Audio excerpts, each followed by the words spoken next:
Those Simmers, we're back with some more Cocytus River Rats franchise mode in FHM 11. And in this one, we have the start of the year 3 offseason heading into year number 4. And now as we take a look at our transactions page, we have 4 players that are not interested in re-signing. Orlov, Ovitu, Christensen, and Wah all are not re-signing. They're going to free agency. So, of course, the only course of action for us is to try to replace them through the draft. So, speaking of which, let's get some of our prospects signed. You have Hermanson and Kadachev, who are still unsigned. Kadachev still does not want to leave his team. Ooh, we might have to consider trading his rights before they expire, because that is not that's the second offseason in a row where he's refused to sign. So I'm thinking he's probably just not going to sign. So we might want to consider trading him for another draft pick. And Hermanson also does not want to re-sign this year because he wants to stay in college. Okay, that's fair, at least for Hermanson. But for Kadachev, it doesn't seem like he's even willing or interested in leaving his current team. That might be a problem. We might have to consider moving Kadachev. That being said, I don't think there's anything else for us to do here, so let's advance to the last day of the 2026-27 season. All right, here's our 2026-27 season summary. We met our objective at least, so that's good. It counts for something. We had a losing season and failed to reach the playoffs, but we did not have a winning percentage of 400 or lower, and we did not finish last. And we have a longevity bonus of 2. So that brings our total season score to 14 and our total career score to 22. We have 2 available points from that. I think I'll put them both in negotiating. Okay, it seems we have lost Tomas Tatar to retirement as well. So, I mean, obviously, Orlov was leaving no matter what. He was one of the 4 players who was not interested in re-signing, but now we have lost Tatar as well. So here's what we're looking like on July 1st. We have Lindgren and Ruggiero in goal. Defense, you have Valimaki, Hakanson, Perbix, Romanov, and Elifson. We need to bring up, I guess, Yarvi is going to come up here. Then at forward, we have plenty of forwards. We have McKenna, Colton, Nemestikov, Kandata, Lawton, Novak, Fogel, McCarron, Amadio, Cini, Gardner, Grunstrom, Vananen, Stenberg, Denoye, Brown, all these rookies down here, Gastrin, Frollo, Reber, Kindell, Romano, and Russo. I mean, I would love to bring over Hermanson, but he's apparently, he's just not interested in coming over this year. He wants to stay in college. I'd also like to bring up Anisimov. He's now up to a 2-star ability, so I think he could have a chance going into next season to make the roster. Then you also have Wormald and Murniaks, who are up to 1.5-star abilities, so I'll call them up as well. So I guess what we really need here out of this draft are defensemen. That is for sure. We only have 6 defensemen total in the organization. Mr. Landon DuPont is the top prospect in this draft, so we'll see where we end up in the draft lottery. There's also Cripps and Bouchard, who are 3.5-star potential defensemen. So some pretty good defensemen in the draft this year. So let's get right to it. All right, here we go. Time for the draft lottery. At number 17, you have Edmonton, followed by Anaheim, Colorado, St. Louis, the Islanders, Vancouver, Washington, Vegas. At number 9, you have Boston. At number 8 will be your Cocytus River Rats. Then you have San Jose, Vancouver. So San Jose moves up.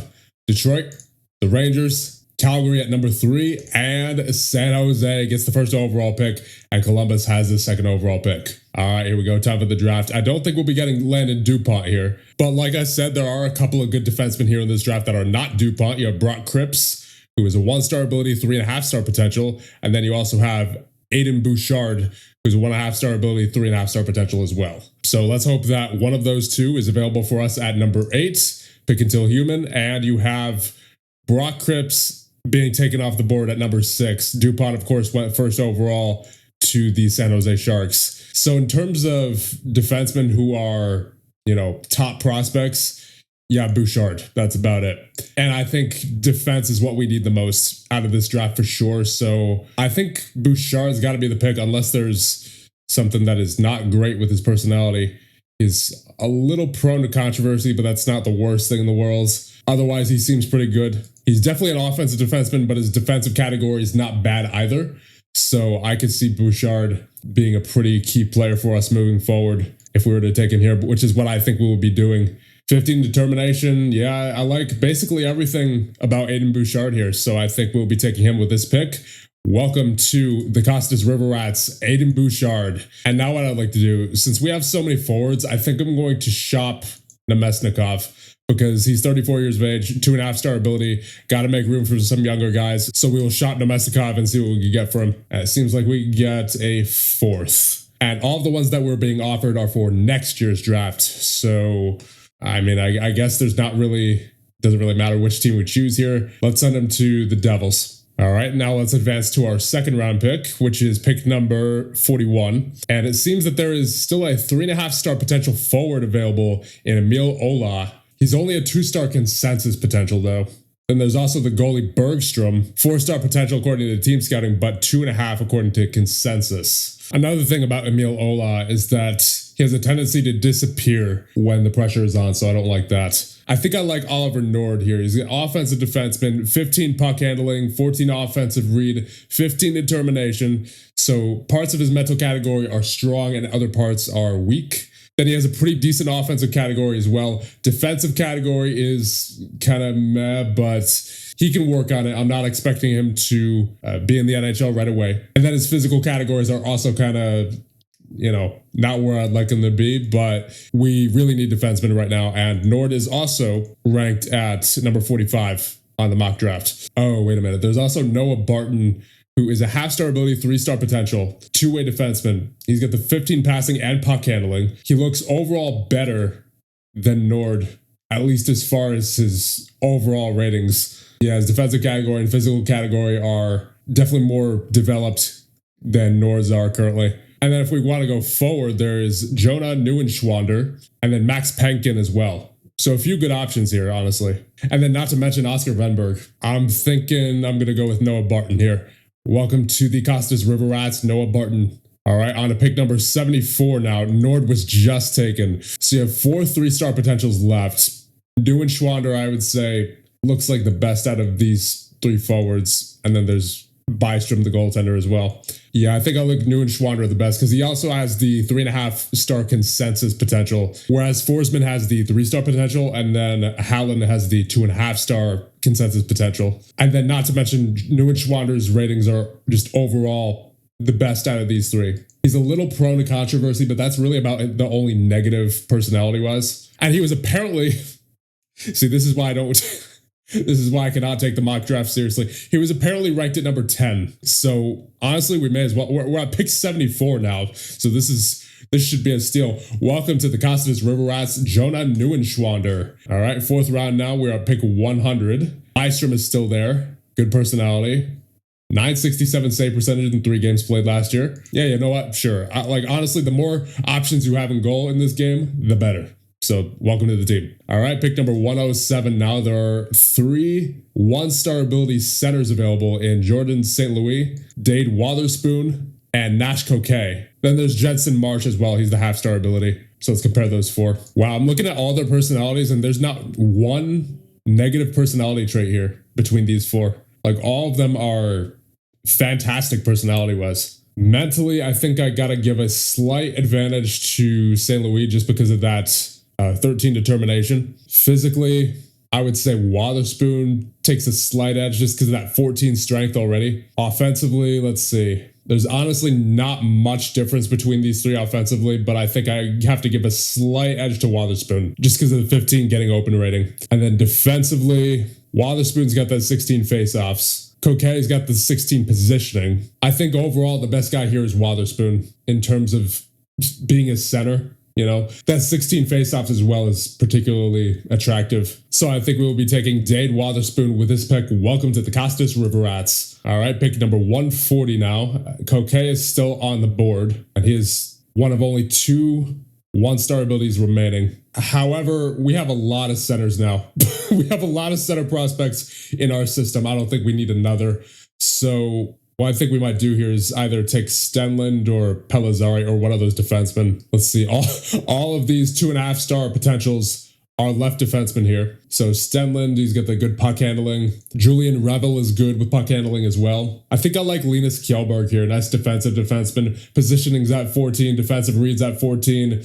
Determination's at 15. Decent physical ratings. Kjellberg was supposed to go at 87. Yeah, I think I'll take Kjellberg. So welcome to the Cocytus River Rats, Linus Kjellberg. And on to the 6th round now, pick 173. There is one defenseman left from that list in Pellizzari. So I think we're going to take him. Welcome to the Cocytus River Rats, Liron Alec Pellizzari. And on to round number 7 now. This is our final pick of the draft, pick number 206. There are 5 2.5-star potentials left. All of them are centers. And I think out of these 5, I like Louis Carlson the best. He's got the 17 puck handling, 16 passing, 16 team player, decent physical category already, and a decent personality. So Louis Carlson, welcome to the Cocytus River Rats. And that should just about do it for this draft. So of course now we're going to try to sign all these guys. Oh, okay. Katachev does want to sign now. that works. I didn't think he was going to change his mind at first, but I guess he did. And now we have all of our prospects except for Hermanson signed. So I think with that, we can make our way to the Hall of Fame inductions. And inducted into the Hockey Hall of Fame this year are Alexander Mogilny, Patrick Marleau, Ryan Miller, and Rob Brindamore. All right, we had a really good prospects tournament. We won all 5 of our games. First game against the Islanders, we won 3-2. Goals by Vananen on the power play. Vananen again, even strength. And then Denoye on the power play. Then the next game, we won 7-5 against Tampa Bay. Goals by Denoye, Brown, Romano, Hermanson, Pellizzari, Hermanson again, and then Brown. We won 4-3 against Vancouver in game number 3. You have goals by Vananen, Brown, and then during the shootout, you have Stenberg scoring the game-winning goal. Then we won 4-3 against Minnesota with goals by Brown, Frollo, Stenberg, and Denoye. And then the last game of the tournament, we won 3-1 against Winnipeg with 2 goals by Denoye and then 1 in the third period for Brown. So overall, a really solid tournament. Let's hope that that translates into successful growth for our prospects there. All right, time to make some cuts. In goal, you have Lindgren and Ruggiero. I sent down Katachev and Byström. On defense, I'm going to send down Barton, Kjellberg, Pellizzari, and that's 7 right there. Then at forward, I will send down Carlson, Reber, Watherspoon, Russo, Romano, Kindell, and Gastrin. I will send down Murnieks, Neuenschwander, Frollo, Wormald, and then apparently Anisimowicz is not ready for this level, so I'll send him down as well. Just need 1 more, and I think that's going to be Brown. And unfortunately, we are just under the salary floor, so we're going to have to sign somebody here out of free agency just to fill out the cap, and I think that'll be Jonathan Blum. And then I will send down Ellefson to the AHL. All right, so this is our roster heading into year number 4. You have Lindgren and Ruggiero in goal. On defense, you have Valimaki, Perbix, Romanov, Kotijarvi, Bouchard, Hakanson, and Blum. So Bouchard makes the team out of his draft. We'll see what we can do. Then at forward, you have Gavin McKenna, the new alternate captain, Colton, Fogel, Lawton, McCarron, Amadio, Novak, Kandata, Grunstrom, Cini, Gardner, Vananen, Stenberg, and Denoye. Actually, you know what? I think I'm going to send out Hakanson instead of Ellefson. I'll call up Ellefson. Ooh, Valimaki out with a major injury, 3 to 4 months. I mean, not that it really matters for a season like this. We're 24, 29, and 6 right now. So obviously not making the playoffs, but still unfortunate. Okay, so we're here at the trade deadline. We're 30, 31, and 6. Good enough for 9th in the Bings division. Now, I think there is one trade that I want to make, and that's going to be Rhett Gardner. I'll see what I can get for him when shopping him. Probably not much, but still. Okay, can't get anything. Then I suppose what I'll do instead is shop McCarron. See if I can get anything for him. All right, we can get a 4th from either Carolina or the Islanders. So I think I'll send him to Carolina. And with that, I will call up Murnieks. And then one thing to keep an eye on going into this offseason is Elton Hermanson, because he's currently at a 3-star ability now. He is definitely NHL ready going into next season. However, his signing deadline is approaching. His signing deadline is June 30th, 2028, which is this season. So if he does not sign with us on June 23rd of this season, we got to flip him as soon as possible. All right, we cannot let that kind of trade value go to waste. So I hope he does sign, but if he does not, then we absolutely must move Hermanson before June 30th. But unfortunately, we can't sign him right now, so all we can do is hope that he does sign later. So with that out of the way, we're going to renew some of our contracts here. There is Lindgren, who needs a contract. He wants 1 year for 4.3. Sounds good to me. There is Lawton, 1 year for 4.3. Sounds good. Romanov wants 6.9 for 3 years. I will give you for 7.5. How about 7.9? No, he really wants that 3 years. All right, there you go. 8.13 for 2 years for Romanov. And then Gardner, 2.5 for 2 years. Sounds good. Also re-signed Wormald, Frolov. May as well re-sign Brodzinski as well. And I think with that, we can advance straight to the end of the regular season. All right, we are at the end of the regular season. We finished 34, 42, and 6, which is good enough for 10th in the Beings division and 27th in the league. So not unexpected, to be honest. But we did see some pretty good growth this year, particularly from Luciano Ruggiero, now up to a 5-star potential at 21 years of age. I don't know if he's going to hit it, but still, he's certainly seems promising so far. As in 25 games played this year, he has a 913 save percentage. So consistent with last year is Luciano Ruggiero, and Lindgren with the 915 save percentage in 59 games played. So very good goaltending once again. It was probably the only reason we were not in dead last in the league this year. We also saw some growth from Bouchard. He's a 2.5-star ability now, so looking good. Then at forward, Gavin McKenna is still a 3.5-star ability, but he had a solid season building on last season. 60 points in 81 games played this year. He had 50 last year in 78 games played. So pretty consistent so far as Gavin McKenna. I would like to see him take another step forward next year. Hopefully that'll be easier once he can get Elton Hermanson on his line, if that signing happens, right? Hopefully that happens. We're still uncertain about Elton Hermanson, right? But hopefully he does make his way over here. Then you also saw a little bit of growth from all of our other prospects who are down the bottom 6, such as Vananen, Stenberg, Murnieks, Denoye, all of them. So I would say in terms of what our goal was for this year, which is just growth, right? I would say it was a pretty good year. Obviously, we didn't make the playoffs, but no one was expecting this team to make the playoffs anyway. So now let's take a deeper look at the player stats. We already took a look at goalie stats. On defense, you have Romanov leading the way with 39 points. Then you have Perbix with 32. Cody Yarvi with 30 in his rookie season.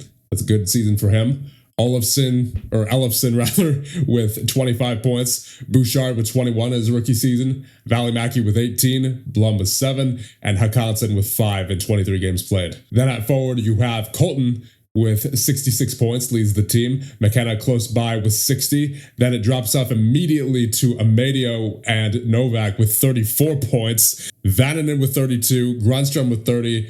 Kandana with 27. Fogel with 24.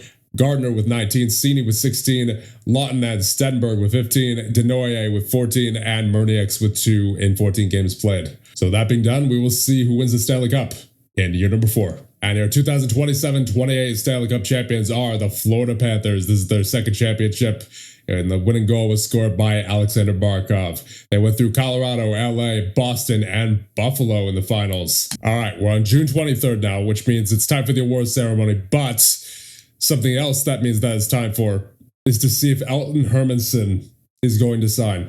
Come on, Hermanson. Okay, good. He will sign. Good. Get on this team. All right, now it's time for the awards ceremony. So for the Ted Lindsay and the Art Ross is Connor McDavid at 48 goals, 66 assists for 114 points. For the Maurice Richard is David Pastrnak of Boston.